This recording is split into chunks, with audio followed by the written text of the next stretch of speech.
Hey guys, this is Okino Snap Tapes. I'm Taiza from Basement Navigation Okinawa. はい、改めまして、ベースメントナビゲーション沖縄の泰造です。今回、OST のインタビュー企画ということで、ゲストをお招きしております、海南シティパンクバンドワンチャイコネクションの皆さんです。よろしくお願いします。よろしくお願いします。では早速ですが、バンドについて、お話を聞かせていただきたいんですけれども、まず結成ってどのくらい前なんですかね。結成は今から8年前2017年の1月です。もうはっきりと覚えてらっしゃるんです。覚えてます。おのおのでなんかキャリアがあるっていう風な認識なんですけど、このバンドとして、結構立ってるなっていう印象を受けました。はい、そしてそうですね、海南シティパンクという冒頭でも紹介させていただいたんですけど、これはどういう意味なんでしょうか。これもう恥ずかしいんですけど、我々は、ここ今撮ってる場所ショサバ SSB っていうところなんですけど、ここはカンザトバルでもともと海南にお店があって、はい、そこで飲んだくれてた友達で結成したっていうので、まず海南。なるほど。でシティパンクっていうのは当時シティポップのリバイバルみたいなのが起きてて気に入らねえなと思ってでだったら俺たちはパンクだよっつってシティパンクって名乗ってってアンチテーゼを掲げたと。反骨精神が現れたパンク。そこ海南シティパンクバンドですごくライブもこの精力的にこなしている印象なんですけど、だいたいどのぐらい年間、月でいうとどのぐらいやってますか。去年は月、5本平均5本毎週末ライブやってるライブバンドですね。1年で60本去年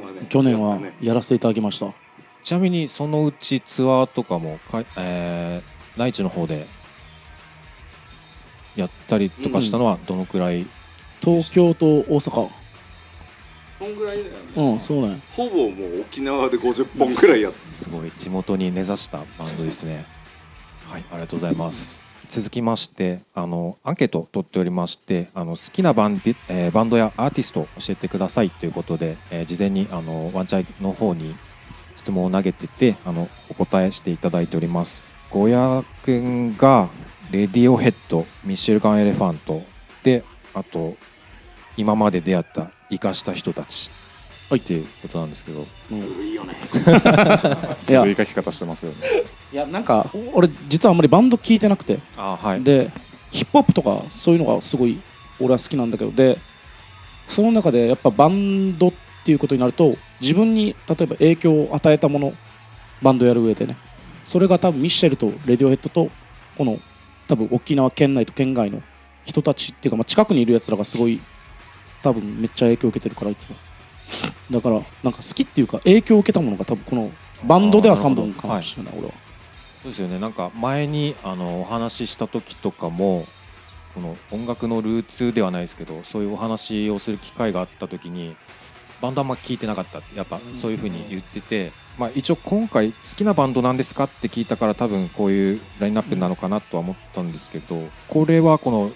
ヒップホップとか聞きながらもこのレディオヘッドとかミッシェルガン・エレファントとかっていうのは聞いてたんですか。いやその時はもうほとんど聞いてなくて、もうバンドはバンドだけしか聞いてなくて、でヒップホップはまたなんかここ 5,6 年ぐらいでまた聞くようになって、そしたらなんか今のヒップホップ面白いなと思って、それででもやっぱりなんだろう、昔のやつをやっぱ聞いてしまうわけ。昔高校とか20歳そこらで聞いたやつをめっちゃ聞いちゃった。ちなみにその聞き始めてた時とかは誰が好きだったんですか。リップスライムもインディーズが超好きで、ファイルレコーズっていうレーベルから出した時が一番好きだって、であと洋楽だったらジェール・ザ・ダマジャとか、あとジュラシック5とか。すごいですね。バンドよりなんか迷いないですね。バンドは迷いながらやってるけど、ヒップホップは迷ってないあんまり。ちなみに原稿もかっこいいなって思う人たちがいるって言ったんですけど、その人たちタイタイあ604元604での大体はめちゃくちゃかっこいいなと思った。身近な生かした人たちそうですね。とか、はいはい、椿とか椿は身近ではないけど身近な、そうですね、そういうとこ好きっす。県内のシーンめっちゃ面白いなと思ってすごい好き。はい、はい、では続きまして和之さんですが、まあ世代ですね。ハイスタンダードでカウパーズで、これ事前に聞かせてもらったんですけど、ジョイっていうバンド僕初めて聞いたんですけど、すごいかっこいいバンドでしたね。そうめっちゃかっこよくて、この3組は好きなバンドいすぎて、そうですよね、なかなかもう大変なことになるんで、ワンチャンやる上でかなり影響を受けてるなっていう。なるほど、ハイスタはもう殿堂ですよ、私は、はい、もう世代的に。でもうカウパーズとジョイがこのワンチャンやる上での2本柱プラスっすね。あと昔のアイドルの渋垣隊の曲がごめんなさい、好きですいません、飛ばしちゃいましたね。はい、いや、いいんですよ。これだから渋垣隊ってアレンジと歌詞が入るところ、途中でセリフが入ったりとか、変なアレンジがめちゃめちゃあって、ハイスタもありますもんね、初期は。そういうのをなんか今なんかオルタナとかエモっぽいハードコアが基本軸としてあって、はい、そこにこの渋垣隊要素を入れるっていうテーマでワンチャンは俺の中ではやってて、じゃあもう本当にこの上げていただいた、ハイスタ、カウパーズ、ジョイで渋垣隊っていうのがもうワンチャイに影響を及ぼしてるっていう。そうです。なるほど、わかりました、ありがとうございます。続きまして翔吾さん、翔吾さんはルナシー、ビーズじゃなくてビーズ本人たちしか言わないやつ本人たちしかビーズって言わないで玉置浩二。なるほどって感じです。はい、なるほどって感じですね。いや、それはダメだろ。なるほどなの。なるほど。理解できるなら OK だけど、はい、ルナシーは10代の時からずっと聞いてて、はい、でビーズはもうたまにこういいなと思う瞬間やっぱあったりして、で玉置浩二はもう安全地帯も聞いてはいたけど、こうソロも聞いたりしてすごいなっていう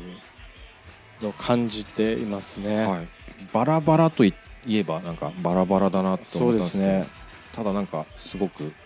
どれもいいバンドさんだったりいいアーティストだなと思います。はい、では続いて歩夢くんがまた、これもバラバラですね。アルフィー、ジ・アルフィーとハワイアン6で、ザ・イエローモンキー。そうですね。はい、ハワイアン6、イエモンはなんか世代聞いてきたんだろうなって分かるんですけど、はい、アルフィー、そうなんですよ。なんで好きになったっていうタイミングあんまりよく覚えてないんですけど、昔子供の頃 NHK で見てたモンタナ・ジョーンズっていうアニメ、懐かしいですね。で使われてたりとか、コントとかもよくやってたんですよね。でテレビよく出ててアルフィーが、で昔の音楽だと思って勝手にフォークなんだろうなと思ってたら、曲聴いたら意外とハードロックだったみたいなギャップもそうなんですよが手伝って、なんかギャップでハマってった感じがちょっとありますね。なるほど。はい、3人トークめっちゃ面白いよね。めっちゃ面白いです。はい、なんかアルフィーズキッチンって YouTube もそう俺もあれ最近見てる。俺でもトークの時に坂崎さんがギター持ってトーク番組出たのが嫌で、なんでなんか嫌だ。坂崎さんって呼んでるのに嫌なの。他にキャラクターつけられなかった可能性もあるんですけどね。あんなにマシマシな。すいません。みんなチェックしてるんですね。アルフィは好きですね。はい、ありがとうございます。和之さんもさっき言ってくれたんですけれども、この好きなバンドとかっておのおのでなんかワンチャイコネクションのサウンドになんか影響あるなって思う部分とかってあったりしますか？ドラムの方なんですけど、はい、なんかそういうことに関してはドラムは多分そういうこと一切なくて、はい、聞くものは聞いてワンチャイで出す音はもうメンバーに合わせてとかって感じですかね。なんかその時にできたやつをやるっていう感じが、じゃあもう聞いてきたものは聞いてきたものでワンチャイとしてのそうです出す音っていうのはまた別、そうなんです。聞いてきたものが通用しないので確かにつなぎとかなんかリズムの感覚だったりっていうのが、既存の楽曲ではそうですね。癖によるものが多すぎて、あそう普通の感じで通常だったらこうだろう、スタンダードなリズムこれだろうっていうのをやってくれた時に、いや違うと。で一回止まって口でここはタンタタンタンタンみたいなそうので曲を練り上げていくんですけど。ちなみに曲の案を出すのは和之さんが多いですか？そうですね。ほぼ和之さんあ出してきてもらって。小屋さんはどうですか？僕はもうそれを譜面に起こす係ですね。あ、もう楽譜にかけるんですか？本当のこと言ったらいや普通に俺はなんかその彼が持ってきたリフに対して昔はその言われた感じで弾こうってしてて、でもなんか最近ここほんと 2,3 ヶ月ぐらいはそれはあかんでと思って、なんか自分で考えるようになって、直近そうそれで弾くようになったんですけど、8年目にして8年目にして皆さんが苦い顔するのがたまんなくいいですね俺が持ってきたリフを苦い顔でみんな見てますねすごいなんか難しいことをしてるなって本当に思う時があるんです。翔吾さんはどうですか？ベースもともともカーズも今ギターボーカルではいワンチャイではやってるけど、いろんなものをカーズと相談しながら案を聞いたりはしてて、とても頼りになってます。すごいもう本当に土台支えてるって感じですよね、翔吾さんのベース。もうみんなで土台を支えてもらっててベースを弾いてます。模範解答する。そうねからくりテレビみたいだなと思ってでもなんか俺一人で全部決めてったら多分、はいなんかまあ癖はあるけど結構ベタなフレーズとかに落ち着くと思うんですけど、リフっていうかおかずだったりっていうのは大体みんなに任せてるから、なるほど。そこでなんかまあルナシーとかあーさっきのアルフィーだったりとかミッシェルとかうんうんなんかそういうのは出てると思って、うーんだから癖プラス癖プラス癖プラス癖みたいな感じで曲を組み上げてるみたいな。基本的に曲の作り方がアナログな作り方なので、スタジオでパッてフレーズがあって、じゃあそれをこうしようああしようってやってってそうそうもうこの曲はこうですっていうのは一回もないですね。ちなみになんか普段のスタジオとかで録音とかしたりとかは新曲の時はあなんか、いやもうっていうか覚えきれなくなっちゃって、そのでそうっすよね。1週間も空いたらもう俺カメラのフォルダやばいもん、カーズだらけだもんでも弾いてっつってカメラ向けてそう彼が弾いてる動画をすごい撮ってで家で弾いて、それでもう大丈夫、壁に貼ったりして壁に貼ってるそうで壁に貼ってるっていうか、まあたまにね、まあ携帯投げたりはしますよ。弾けねえよこんなのバカ野郎っつってだか歌いながら弾くの大変ですよね。ら最近ちょっと歌うのも減らそうって思って、実は偉そう。減らそうかな、減らそう。そう減らす傾向で、しつこいっつってそうしつけからだから自分の声をずっと聞いてると嫌気がさすわけしつこいなと思って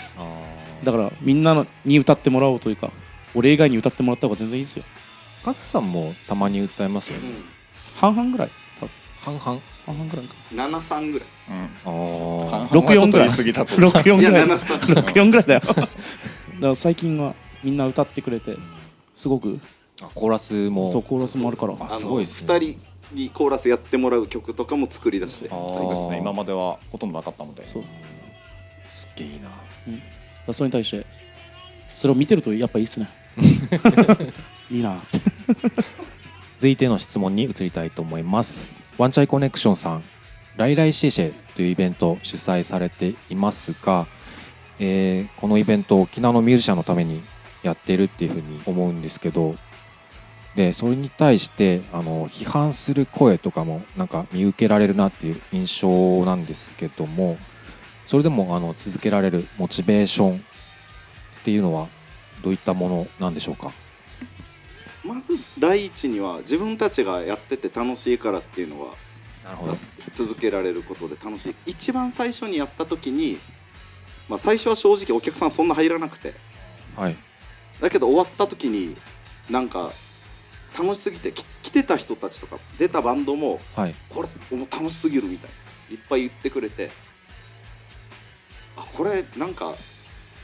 まあ最初は単発のつもりだったんですけど定期的にやってもいいなと思って、はい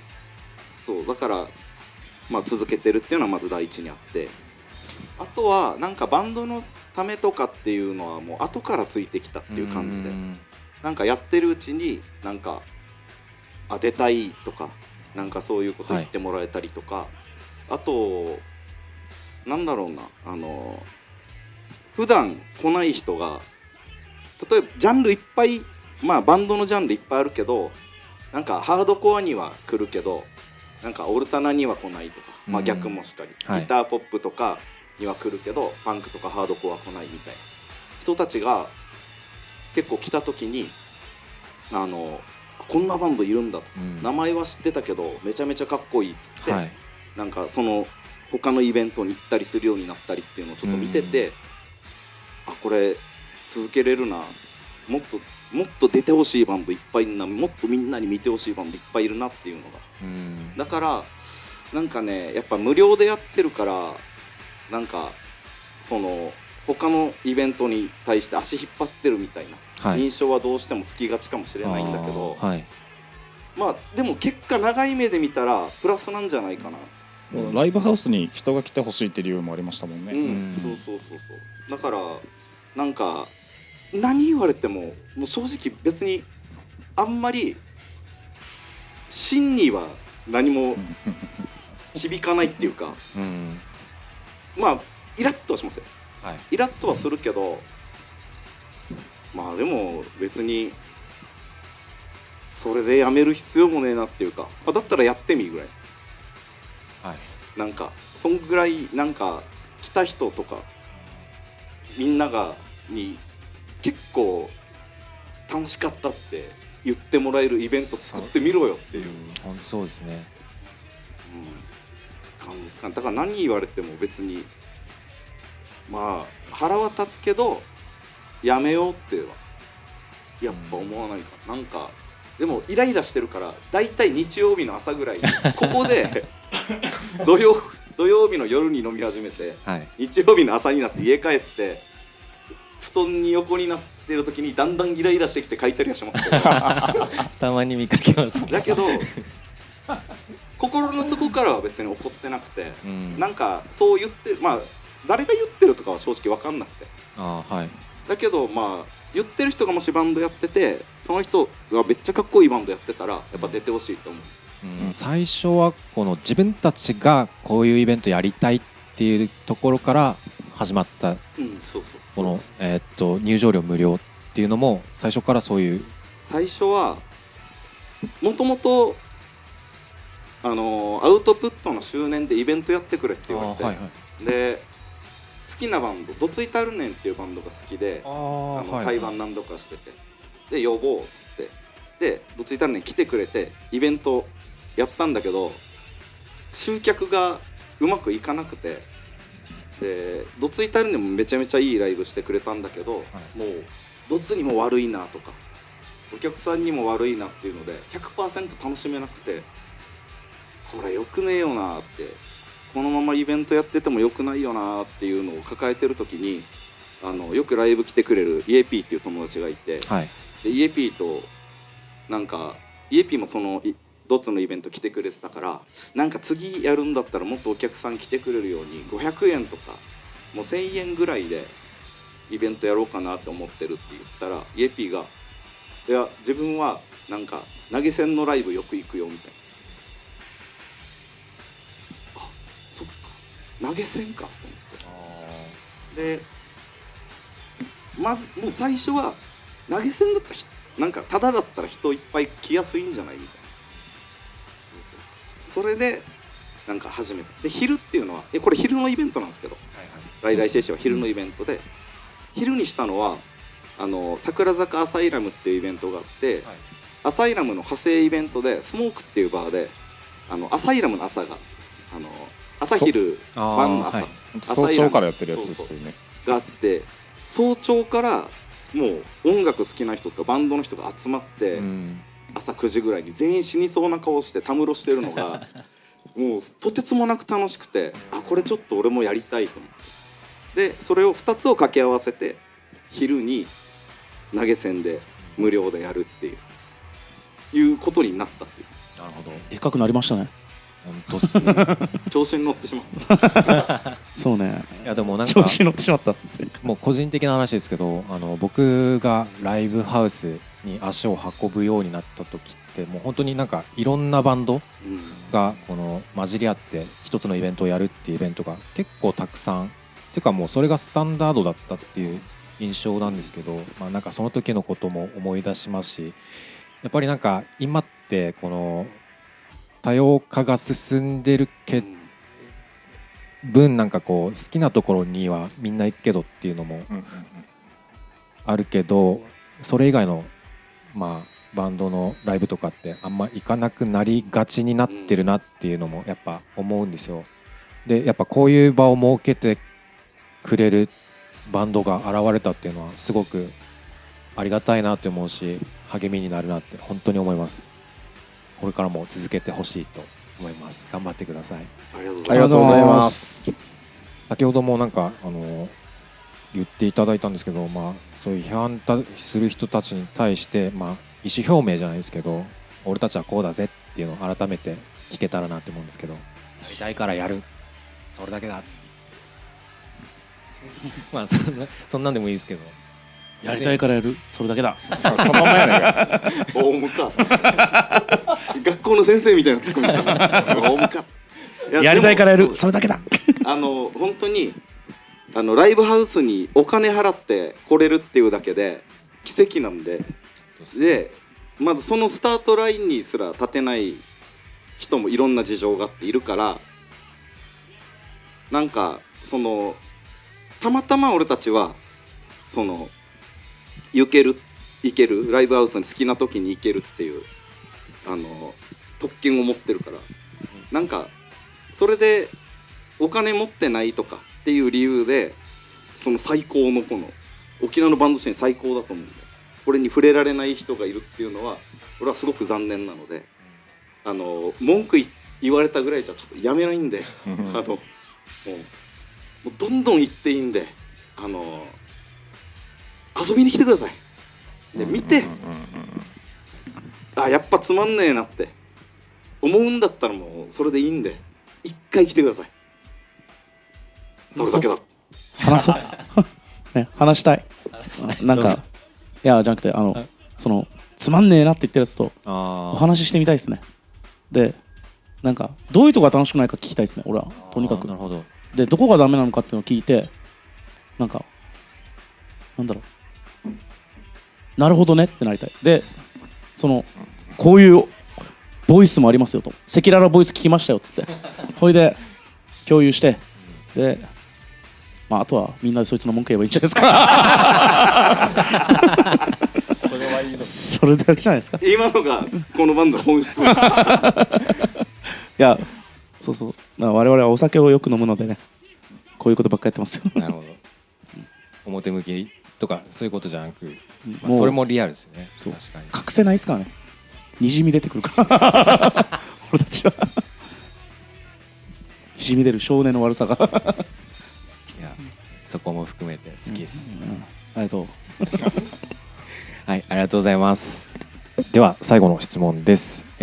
ワンチャイコネクションさん、今後の展望について、お聞かせいただければと思います。バンドとしての目標だったり、あとは主催されているライライシェイシェイ、まあ、それ以外のイベントもいろいろやられていると思うんですけれども、やりたいことなどを教えていただければと思います。そうですね、ライライシェイシェイについてはまだ沖縄にめちゃめちゃかっこいいバンドがいっぱいいて、まだ出てもらえてないバンドもいるんで、その人たちにも出てほしいし、県外のローカルのめちゃめちゃかっこいい人たちもはい、めちゃめちゃいて、沖縄とすごいシンパシーが合うような活動をしてる人とか、まあ、何組かは今までに出てもらったんですけど、まだまだいるんで。ちなみにライライシェイシェイっっていうイベントは別に県内のバンドだけっていうことでは考えてないっていう感じですか？これも結果そうなったって感じで、結構内地に行った時とかにこれ土地が違うだけでやってること一緒だなみたいな、同じような活動をしてる人っていうのもわりかしいて、はい、そこはなんかその本土のバンドと沖縄のバンドがそこで出会うことでそのお互いの活動が広がるんじゃないかと思う、はい、大阪のバンドとかも出てこられましたもんね、大阪のバンドとか東京のバンド、水戸のバンド、国外のバンドも出てきて、あれは俺たちの手引きじゃないから、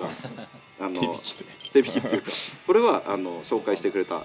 バンドがアルカシルから紹介してくれた、それはもう最高だったんですけど、なんかそのバンド同士がつながることで、そのお互いに活動の幅が広がったりするっていうのがあるから、通常のライライシェイシェイとスペシャル版でサーキットでやってるスーパーライライシェイシェイっていうのがあるんですけど、スーパーの方はもう絶対ローカルだけでやろうって決めてて、通常のライライシェイシェイにはなんかその各地のローカルで同じように活動してる人たちにも出てほしい、それで沖縄のバンドとちょっと関わってほしいなっていうのは、今後もありますかね。ちなみにまだ出てもらえてないけど出てほしいバンドって言ってましたけど、ちなみにどなた誘えたいですか？いやこれは言えないっす。言えないですこれは言えない。俺今言おうとしたけど、まあいやいやそれはそうなんだ。今後ね、楽しみにお楽しみにっていうことで、バンドとして何か今後活動を続けていく上で何か目標とかあれば。やっぱアルバム作りたいですよねこんだけやっててアルバム作ってないんで、ちなみに去年レコーディングされてたと思うんですけど、そちらではそれはアルバムとかではなかったですか？あとも3曲入りの3曲入りの CD っていう形で、そうね、アルバムっていうかそのレコーディングはちょっとちょくちょくやってはあるけど、そうまとまってないか一気にっていうのはない、ちょっと名刺代わりになるようなものはちょっと一つ作っときたいです。ちなみにそれは今まで作った曲の集めたものではなく全編新曲でやりたいとかありますか？いや集めた曲半々ぐらいです。半々ぐらい。いや新曲もめっちゃ好きなんだけど、シンプルに再レコし再レコしたいのはそうなんか今までやってきたものもすごい思い入れがあって、思い入れがありすぎるぐらいだから。そうですね。でそれが撮ってるやつもあるもんね。あともう前撮ってから数年経ってるんで、アレンジ変わってる。アレンジも変わってるし、この年になって演奏が上手くなってるんですよ最初もうひどいもんでした。機材も変わってますからね。歌も確かにね、歌も上手くなったしねいいじゃないですか。そこそこ、すごい楽しみにしてます。ちなみに計画とかはないですか？考えておきます。でも考えてはいて、実はそこそこ考えてはいるけど、それを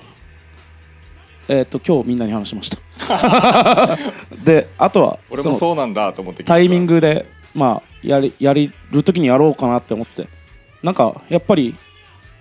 その彼が作ったりとか叩いたり弾いたりしてるものとかをなるべくすごい残したいっていうか、最近すごいそれをしたとに思うようになって、でなんか他の音源とか聞いた時になんかいや我々も負けてないんじゃないかと思うよ。だからただ撮ってないだけなんで撮りてえなっていうのはいつも思ってます。だから撮りたい。うちのボスのジェイソンもレコーディングやってるんで、はいジェイソンよろしくお願いします、はい、すごく楽しみです、はい、そのお話具体的に聞けるようにしてください、はい、あとは世界平和ですね。やっぱり世界冗談じゃなくマジで、マジでなんかそうすごい嫌なことがあって、でそれをなんかなるべく減らしたいっていうか、俺は不安なことをなるべく減らしたい人間だから、今日なんか明日か今日7月4日で5日になんか世界滅亡するぜみたいな話がある。それはまた話違うんじゃないですか。いやじゃなくてこれ結構ガチだもんで、でもなんかそれって結局調べると SNS だったりとかそういうのでた発信されてるだけだで、これって不安を煽ってるわけさ。なんかそういうのっておかしくねえかと思って、俺はそれで一喜一憂するのも嫌だし、なんかなるべくそういうのに対してなんだろう、楽しい情報だけが欲しいわけさ。でもそうじゃないから、なるべく楽しい情報だけが俺は目につくような世界になってほしい。争い事は絶対避けれないけど、でもそれもなんだろう、話し合えば絶対分かってくれるだろうっていうか、話し合って分かんなければもうね、ぶん殴ればいいだけだし。一番ダメかダメか落ちた最後に最後にした世界平和からカットしてほしい。でもマジで世界平和っていうか、その不安は本当になくなってほしい。本当に嬉しいこととか、楽しいこと、悲しいことは自然の中では起きるけれども、人が人為的にそうなんか苦しめたりっていうことがなくなって、本当の意味で楽しい情報だけ入ってくるってことだろ。この楽しいことに以外には目を伏せるっていうことじゃないよ。じゃない全然じゃない、そういうことじゃなくて、すごいそう誤解されるかもしれないから、そうだったら意味ないですもんね。そうだから、